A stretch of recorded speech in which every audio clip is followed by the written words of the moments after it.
నేను ప్రెస్ మీట్లు పెట్టి చెప్పాను మీకు ఏ విధంగా వీళ్ళు ల్యాండ్ డెవలప్మెంట్లు చేశారు, ఏ విధంగా వీళ్ళు యానిమల్ హస్బెండరీ డిపార్ట్మెంట్లో పాల ఉత్పత్తి కోసం వీళ్ళు మోసం చేసి గేదెలు కొన్నామని చెప్పారు, ఏ విధంగా వీళ్ళు భూసేకరణ చేసి 35,000 కోట్ల రూపాయల అవినీతి జరిగిందో దానికి మా పార్టీ అధ్యక్షుడు పవన్ కళ్యాణ్ గారు ప్రధానమంత్రి గారికి ఉత్తరం రాశారు. అదేవిధంగా ఈరోజు మీకు చెప్పిన ఈ లెక్కలు మేము క్యాగ్ని డిమాండ్ చేస్తున్నాం. దీనిపైన ఎంక్వైరీ జరపాలి.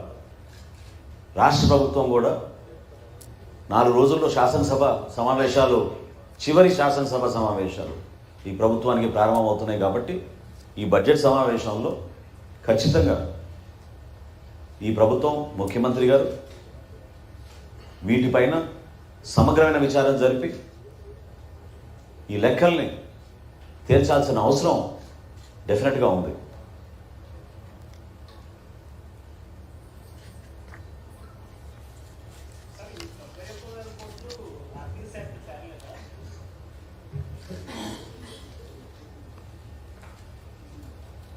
ఎవరు అడిగారు? మీరే. ఇది ఆర్థిక శాఖ ద్వారా తీసుకున్న రుణాలేనండి, కార్పొరేషన్ ద్వారా కాదు. లెక్కలు మిస్ అయినాయి. వాళ్ళు చూపించేది 1,72,000 కోట్ల రూపాయలు, కానీ ఇది వాస్తవం. 91,000 అదనంగా వీళ్ళు తీసుకున్నది రివర్స్ బారోయింగ్ అనే ఒక కొత్త పదం తీసుకొచ్చి ప్రతి సంవత్సరం దాంట్లో డైవర్ట్ చేసేసి వీళ్ళు 1,72,000 crores చూపించారు. వాస్తవంగా ఏంటంటే 2,69,000 crores. సో ఈ రివర్స్ బారోయింగ్ అనే పదం, ఈ డబ్బు ఎక్కడ పోయింది? మీరు రైట్ ఆఫ్ చేశారా, రీపే చేశారా, ఇంకేమైనా అడ్జస్ట్మెంట్ చేశారా, లేకపోతే కొంతమంది కాంట్రాక్టర్లకి మీరు బిల్స్ ఇచ్చారా, పథకాల కోసం వాడారా? ఈ లెక్క ఎవరైతే తేలడం లేదు. ఎట్లా అంటున్నానంటే ప్రభుత్వం చెప్పిన లెక్కల్లో వాళ్ళు repayments and borrowings including interest వాళ్ళు పే చేసింది 87,000 కోట్ల రూపాయలని చెప్తున్నారు. ఈ లెక్క తేలలేదు. మేము సిద్ధం, చర్చకు మేము సిద్ధం.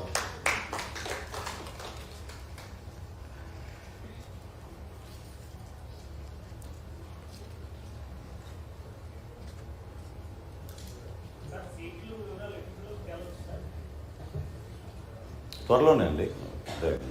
ఖచ్చితంగా ప్రతి రాజకీయ పార్టీకి ఒక వ్యూహం ఉంటుంది. అందులో పొత్తులో భాగంగా ఇరు పార్టీలు కలిసి మా పార్టీ అధ్యక్షులు పవన్ కళ్యాణ్ గారు, అదేవిధంగా చంద్రబాబు నాయుడు గారు మాట్లాడుకుని చర్చించుకొని తప్పకుండా ఒక డేట్ ఖరారు చేసిన తర్వాత మిమ్మల్ని అందరినీ పిలిచి అనేక కార్యక్రమాలు రాష్ట్ర ప్రజలకు ఉపయోగపడే విధంగా మేము చేయాల్సినవన్నీ కూడా మీ ముందు ఆ సమాచారం అందించిన తర్వాత ముందుకెళ్తాం. ఒక నిమిషం. ఎస్, ఆల్రెడీ రెడీ అవుతున్నాం. వివిధ కమిటీలు వేసుకున్నాం.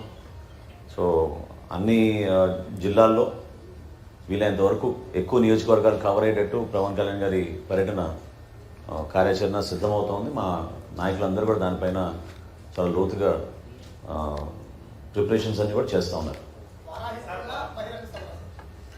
మిక్స్ ఉంటుందండి. అంటే కొన్ని పర్యటనలు ఖచ్చితంగా బహిరంగ సభలకే పరిమితం అవుతాయి, కొన్ని పర్యటనలు ఏమో కార్యకర్తలతోటి, నాయకులతోటి మాట్లాడడానికి పరిమితం అవుతాయి, కొన్ని ఏమో వారాహి ద్వారా అవుతాయి. ఇవి ఒక ఏమంటారు, ఒక మిక్స్డ్ రూపంలోనే తయారు చేస్తున్నాం. నా దృష్టికి రాలేదండి.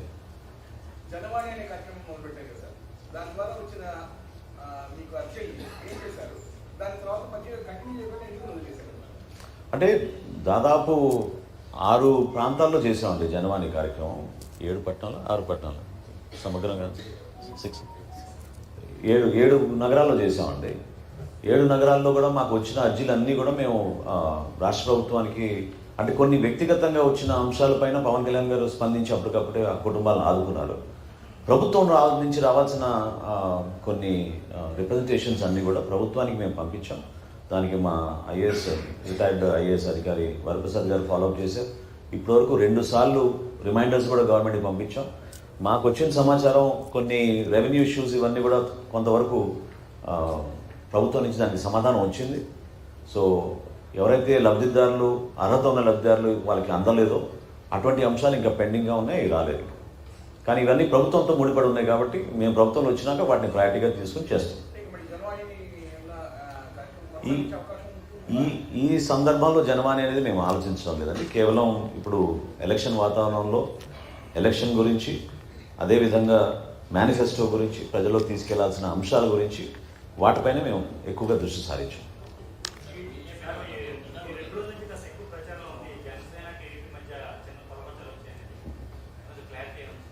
అంటే ఆ విధంగా ఆశించిన వాళ్ళు సహజంగానే చేస్తూనే ఉంటారు ఇటువంటి ప్రచారం. ప్రత్యేకంగా ఈ రెండు పార్టీలు కలవకూడదని చాలామంది ఎదురు చూశారు. కానీ ఈ నిర్ణయం ఎప్పుడో రాష్ట్ర ప్రజలు తీసుకున్నారు. పొత్తుని ఆహ్వానిస్తూ మనస్ఫూర్తిగా ఇరు పార్టీలు కలిసి పనిచేస్తే మంచి భవిష్యత్తు ఉంటుంది, మంచి నాయకత్వం ఉంటుంది, చంద్రబాబు నాయుడు గారు, పవన్ కళ్యాణ్ గారు కలిసి చేస్తే బాగుంటుందని ప్రజలందరూ కూడా దాన్ని భావించి ఎప్పుడో ఈ నిర్ణయం తీసుకున్నారు. సో ప్రజల తరఫు నుంచి వచ్చిన నిర్ణయం ఇది. కాబట్టి ఎవరు దాన్ని చెడగొట్టాలని ప్రయత్నం చేసినా విఫలమవుతారు. ఏమండి, ఒక్క నిమిషం.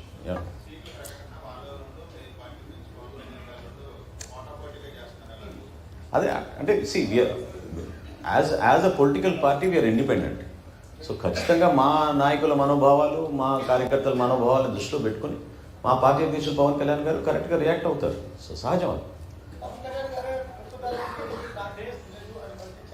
ఏమండి,